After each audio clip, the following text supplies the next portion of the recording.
Hi and good evening. Thank you for watching. I'm Shakil 5858. I am Ami Buddham. Now the latest headlines from world channels and news agencies.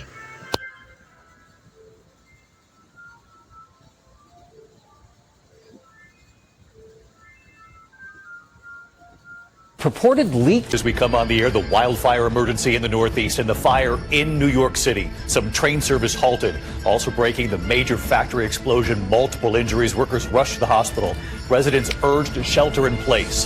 First tonight, firefighters battling multiple fires in and around New York City. And an electrical fire forcing Amtrak to suspend some service. Also the red flag warnings from New York all the way up to Boston.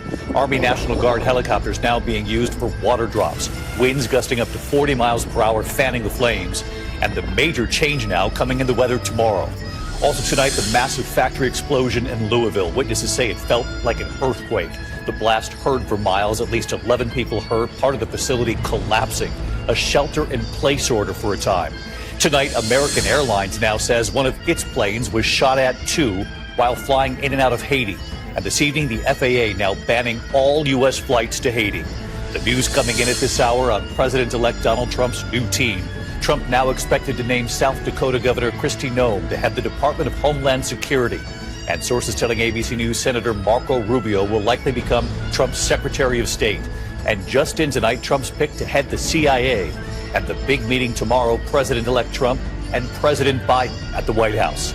In New York City tonight, the judge in President-elect Trump's hush money conviction delaying the immunity ruling in that case. Trump's attorneys now arguing his felony conviction should be tossed out because of the Supreme Court's decision on presidential immunity. So what happens now? Overseas tonight, the alarming scene in Amsterdam, protesters setting off explosives inside a tram. Authorities believe some targeting Jews. Some of the attackers yelling anti-Semitic slurs, police bracing for more violent clashes. Here in the U.S. tonight, the father and husband missing, who was presumed dead. Tonight, the stunning twist. After searching for 54 days, authorities now believe he may have faked his own death, and where they believe he is now. Tonight, a Massachusetts National Guard member who pleaded guilty to leaking highly classified military documents is now sentenced. And tonight here, remembering the singer called the First Lady of Children's Music, her unforgettable songs that had the children singing. Tonight, the White House transition ramping up. Donald Trump moving quickly to fill the key roles in his new administration. The president-elect eyeing Senator Marco Rubio as a history-making pick for Secretary of State. Kristi Noem, the South Dakota governor, expected to be nominated for Homeland Security Secretary. Former Arkansas Governor Mike Huckabee selected for U.S. Ambassador to Israel. And just in, who Mr. Trump has tapped for the director of the CIA. Also tonight, American Airlines, now the third U.S.-based carrier to confirm one of its planes was struck by gunfire over Haiti. And the move by the FAA today, banning U.S. flights there. The massive explosion in Louisville, multiple injuries, a shelter-in-place order for 1 mile.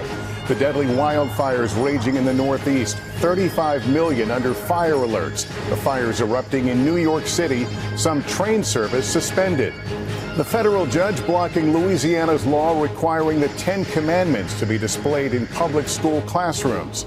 A stunning twist in the case of a father who disappeared while kayaking. Did he fake his own death? And the artist and social media star diving into dumpsters to turn trash into treasure. Which is like a whole other piece of art. This is NBC Night. Tonight, as Donald Trump's cabinet takes shape, the familiar faces joining the administration and what it could mean for American foreign policy. Just heard a huge explosion. The whole house shook. Breaking news, a massive explosion in Louisville. The new information just coming in with nearly a dozen people injured. With 23andMe, you can discover where in the world your DNA comes from. The genetic testing company 23andMe faces financial peril. So what happens to your data and DNA? If you got old warrants, they're going to help you work it out. And Eye on America, how one city's police department is trying to overcome a harmful history. How important is building trust? It's the cornerstone of, I think, every police department in the United States. The CBS Evening News starts now. U.S. Attorney for the Southern District of New York, Jonathan Turley, George Washington University law professor, both Fox News contributors. Gentlemen, let's start with you, Andy. Your reaction to the looming sentencing of Teixeira, and we might have to interrupt if it comes down, by the way. Well, I think you have a situation where there's obvious harm done to the country, and these situations can be catastrophic because in addition to troop movements, which in wartime in and of itself is bad enough, you always have to do a damage assessment, John, regarding methods and sources of intelligence and what might be blown by virtue of the fact that this stuff gets leaked out. So it obviously, when there's a real impact on national security, it's got to be dealt with in a serious way.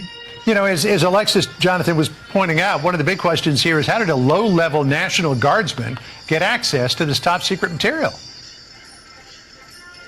I know that's one of the most troubling aspects. Is like they're giving clearances to Beavis and Butthead. I mean, it is. This guy was a gamer who was just going on and flashing these things. And, you know, Andy and I have been on opposite sides of national security cases, his on the prosecution, mine on the criminal defense. But I think the defense did a very good job here by not denying how serious this is, by saying, you know what, he deserves to go away for a long time. We would just like that to be about 11 years. So the range here is between 11 and 17 years. The court may land somewhere in between, but he's going to go away for a long time. The real question here is how someone like this got this type of information. And I'm not entirely sure we have the answer on that, but I think that the judge is starting here with the assumption that he disclosed information that actually put lives at risk, not just in national security, but lives in Ukraine. Some of his information was dealing with troop movements in Ukraine. Obviously, the Russians are very good at following social media and just scooping up that type of information. Well, to your Beavis and Butthead point, they did help kill 80s hair metal, so why not get access? And I'm Amna Nawaz. On the NewsHour tonight, Donald Trump begins to choose the people who will carry out his foreign and national security policies, including Marco Rubio as Secretary of State. We hear from newly elected Republican and Democratic members of Congress on what they hope to achieve in Washington. And Iranians react to the re-election of Donald Trump, what it could mean for their country and their lives. We're stressed out about war, worried about new sanctions that we have no doubt will come, worried about the cost of living. For 8 years, it's been like this.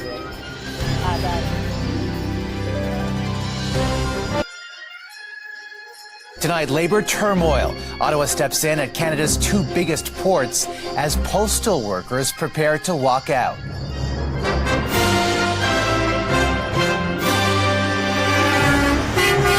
The federal order to reopen and resume the supply chain. It's an operational nightmare. And the postal strike notice ahead of the busiest time of year. A CTV News exclusive. One of India's most wanted, arrested for a shooting in Canada. He has been designated as an independent terrorist.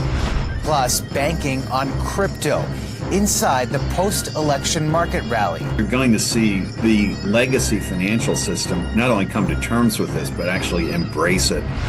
Also, the sudden surge in butter prices triggering the spread of thefts. I'm just scared to see the price increase in the invoices. It gives you a nightmare.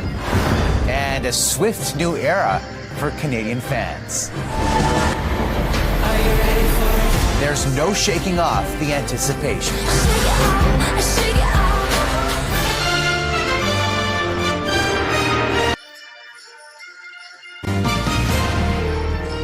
On this Tuesday night, Canada's growing hunger, the record-breaking demand for food banks. We are at a breaking point. The solutions aid agencies are calling for. Ordered back to work. Canada's economy is taking a hit. The government imposes binding arbitration for locked-out dock workers when Canada's busiest ports could reopen. New details about an alleged terrorist plot. What court documents say two Ottawa teens were planning. Plus, preserving history. So the red are the destroyed buildings. There's whole areas that have been completely erased. The project in Halifax that offers lessons for other cities. Global National with Donna Friesen. Reporting tonight, Jeff's.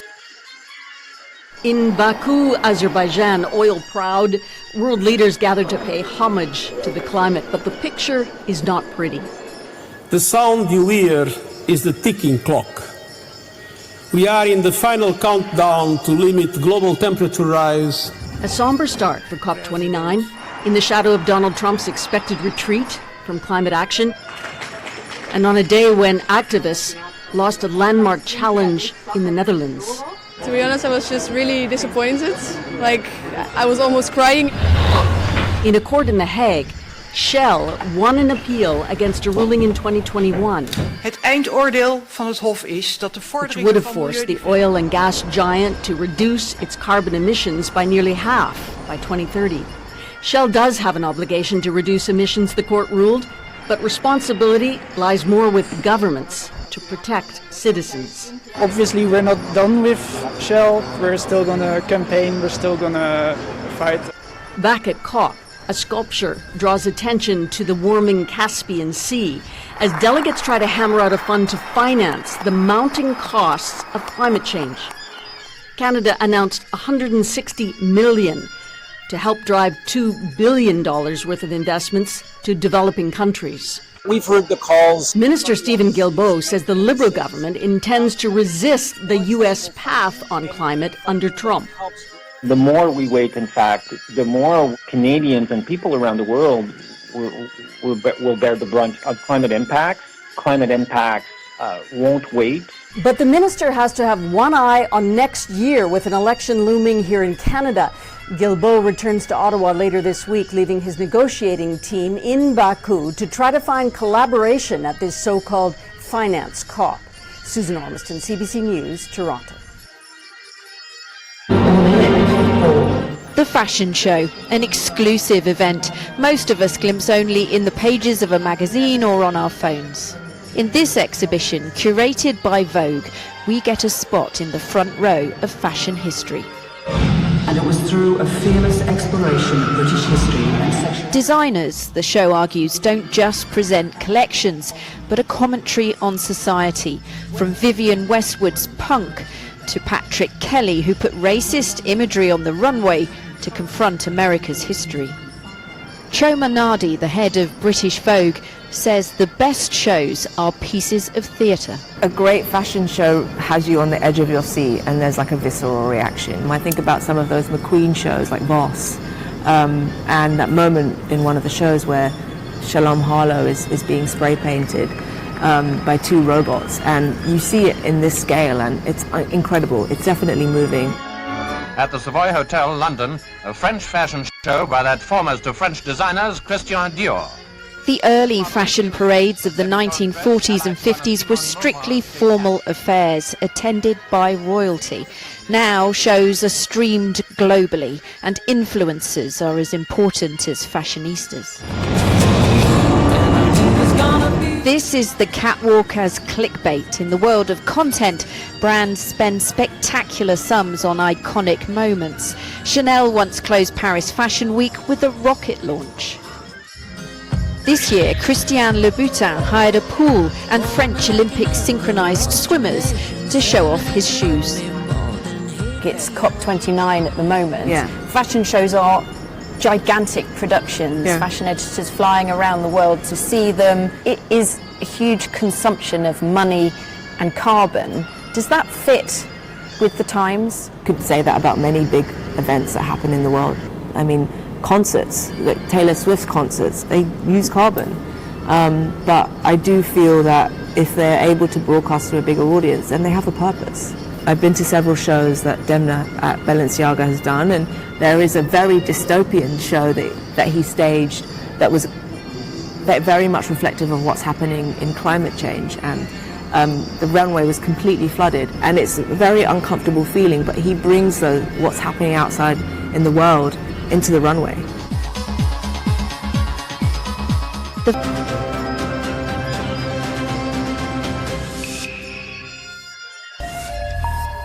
Hello and warm welcome to you visitors joining us here at France 24. You're watching Daybreak. These are our top stories. Awarding the world's richest man a position as a top government consultant, US President-elect Donald Trump lets billionaire Elon Musk lead a new department, the Department of Government Efficiency. 46 people killed by Israeli bombs in Gaza in the last 24 hours alone. Strikes hitting so cold humanitarian zones as Israel continues to block vital supplies from entering the region. The US, however, says it will not be reducing its military assistance to Israel. And British author Samantha Harvey wins this year's Booker Prize for a short novel that follows 6 astronauts in the International Space Station as they look down and reflect on life on Earth. Glad you could join us. Well, also coming up in this edition in our press review, we look at another hot topic at the International Climate Summit, the COP29. It's methane emissions from gas and oil. Could they be the cheapest, easiest and least disruptive sources of greenhouse gas emissions to address? Well, Antonio Kerrigan will be telling us what the papers say about it.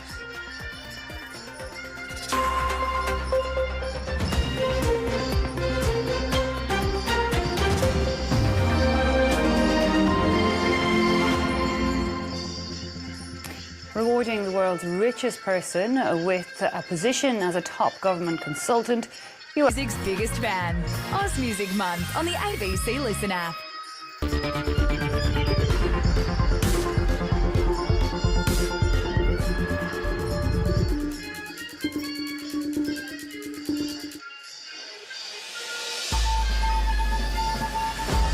Donald Trump appoints Elon Musk to a key advisory role, slashing government regulation and bureaucracy.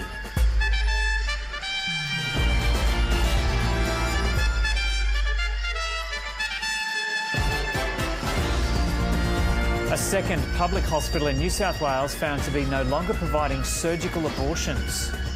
NRL star Ezra Mam charged over a head-on collision in Brisbane's inner west. And annual wage growth slows to 3.5%, slightly lower than forecast.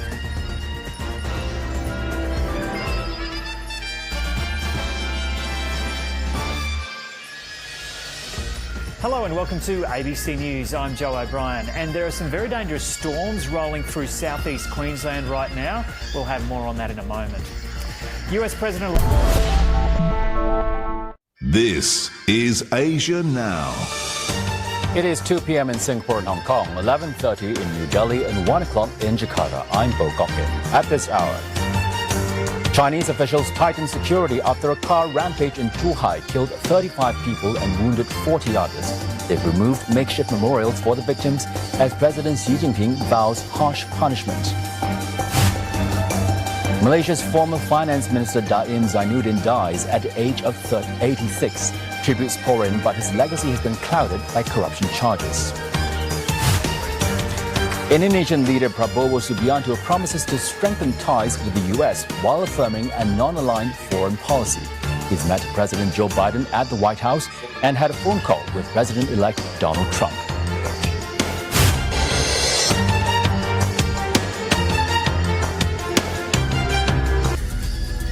DW News live from Berlin. A U.S. deadline to allow more aid into Gaza expires. And the United States says Israel has met its demands to improve conditions in the Strip. But humanitarian groups say the situation on the ground is at its worst point yet. Also coming up, after the collapse of his governing coalition, German Chancellor Olaf Scholz agrees the country can head to the polls in February. And we'll take a closer look at the woman set to become the EU's new top diplomat. Kaja Kallas is a strong supporter of Ukraine and says the EU should take a tougher approach on China over its support for Russia.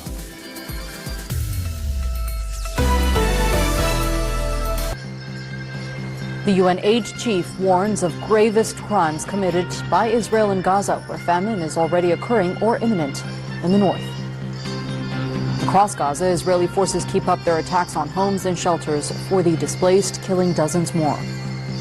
Hello and welcome to TRT World. We're live from Istanbul. I'm Efnan Han, also ahead on the program.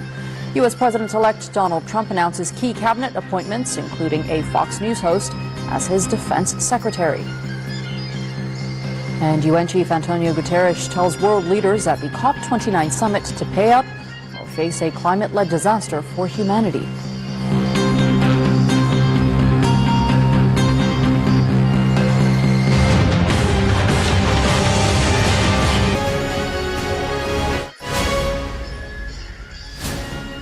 Good morning, everyone. It's 6 o'clock on today's show. As Russia increases its drone strikes on Ukraine, we report alongside the anti-aircraft teams attempting to defend the border. Plus, no more awards for failure. We'll be joined by the Health Secretary, Wes Streeting, as he outlines reforms to the NHS. It's Wednesday, the 13th of November. Sky News goes inside eastern Ukraine. Defense units trying to down Russian drones. They don't want their positions to be known by anyone potentially spying on them for the Russians, so they're going around trying to find the spent shells, and then they'll move and all trace of them will be gone. Also ahead, failing NHS hospitals to be named and shamed under new health reforms. Pressure grows on the Church of England over child sex abuse scandal as the Archbishop of Canterbury resigns. Tech billionaire Elon Musk is handed a role in Donald Trump's top team. And in sport, the FA opens investigations into comments made by a Premier League ref in a video circulating online.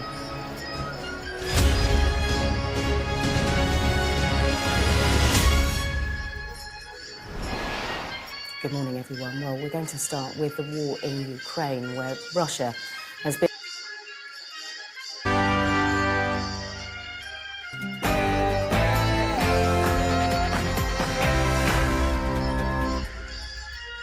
Hello there, very good morning. The Church of England in crisis. The Archbishop of Canterbury has resigned as more senior clergy are named in the child sex abuse scandal. Justin Welby admits it's brought a profound sense of shame upon the Church. So who's next in line to take over? Can Labour's reforms fix the NHS? The Health Secretary is set to name and shame poor-performing hospitals that critics fear vulnerable patients will suffer, though. We'll be joined by the Health Secretary, Wes Streeting, in half an hour. President-elect Donald Trump appoints Elon Musk as co-lead of a new efficiency department that he hopes will dismantle bureaucracy within the White House.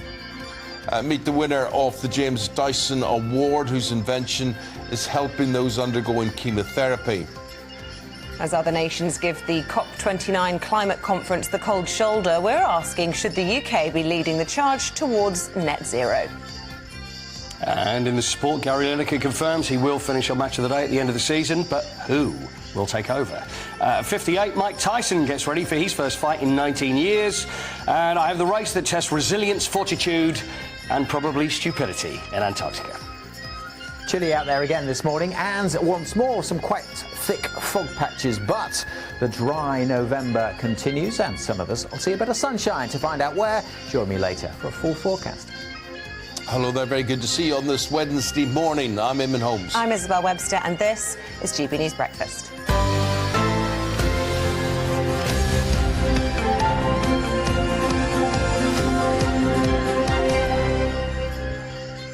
I was just rifling through the papers as I do just before we... Welcome to Democracy Now!, democracynow.org, War, Peace, and the Presidency. I'm Amy Goodman. Dozens of Palestinians have been killed in Israeli attacks across the Gaza Strip. On Monday, at least 10 civilians were killed when a pair of Israeli missiles struck a crowded tent cafe west of Khan Yunis, an area Israel had designated as a so-called safe zone. That followed Israeli attacks on the Nuseirat refugee camp that killed 20 people, some of whom were reportedly shot as they tried to flee the onslaught. Meanwhile, Palestinian health workers say 3 medical staffers were injured in an Israeli attack near the besieged Kamal Adwan hospital near Beit Lahia. It's been just over 400 days since Israel began its assault on Gaza. For thousands of displaced Palestinians forced to live in makeshift camps, life has become a daily struggle for survival. The 400 days that have passed feel like 400 years, maybe even more. If there was... World leaders are converging Tuesday on the United Nations Annual Climate Conference in Baku, Azerbaijan, though some major figures will be missing. Heads of state from China, the United States, India and European nations like Germany and France will not be in attendance this year. People across the world have very little trust in the United Nations system, and big leaders from bigger countries not being here doesn't give a good signal. However, this is the only multilateral process that works on consensus of 197 other countries, or 198 with the US potentially pulling out from this.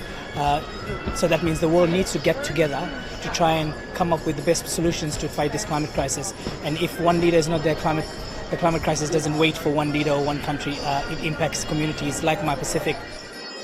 Several small island nations, presidents, and over a dozen leaders from countries across Africa are expected to speak over the two-day World Leaders Summit at the COP29 conference. It will be the first time the Taliban government of Afghanistan attends, although as an observer. Haiti's new Prime Minister Alex Didier Fils-Aimé was sworn in on Monday as fresh violence erupted in the capital Port-au-Prince. Haiti's international airport shut down after gang opened fire at a commercial flight landing in Port-au-Prince, prompting some airlines to temporarily suspend operations as the country swore in a new interim prime minister who promised to restore peace.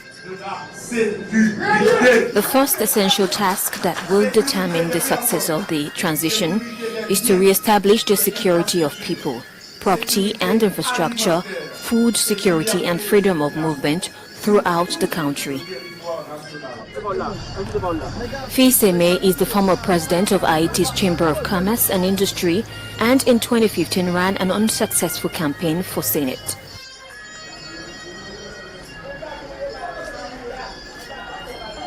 The council meant to re-establish democratic order in the Caribbean nation has been plagued by infighting, with 3 members recently accused of corruption. Leaders from Arab and Islamic nations have called for a move to suspend Israel's membership in the United Nations, aiming to intensify international pressure over the ongoing conflict in Gaza and Lebanon. During a summit in Riyadh, Arab League Secretary General highlighted the importance of the proposed action to freeze Israel's membership. He described it as a major step towards addressing long-standing grievances. There is a paragraph in this text that I find very important and vital. A paragraph that talks about moving before the General Assembly to freeze Israel's membership. This is a step, I don't know if I'm exaggerating. It is a major step in the quest to put in things right. If Israel had obtained the right to membership from the General Assembly in 1949 by resolution of 184. Today, the Islamic group and the Arab group are the two organizations I'm confident that there are many countries that will support the idea of freezing the membership.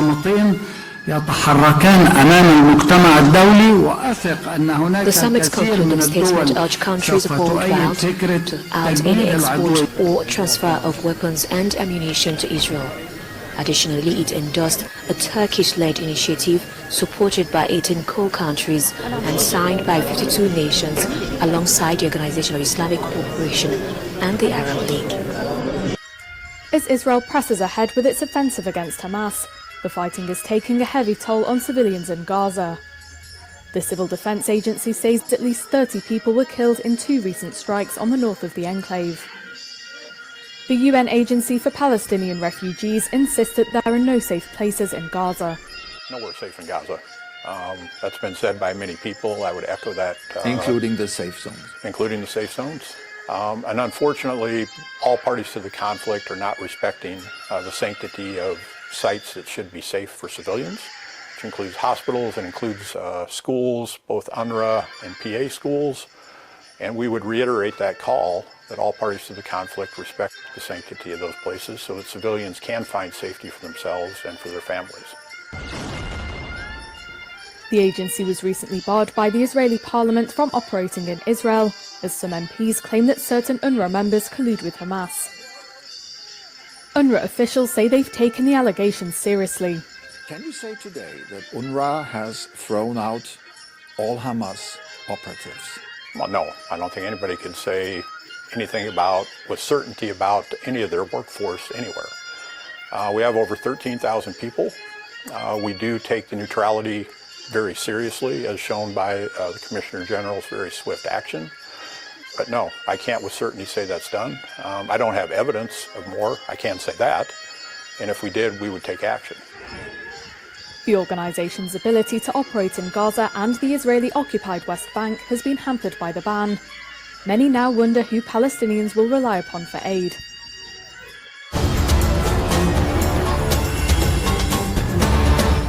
Thank you for sparing your precious time.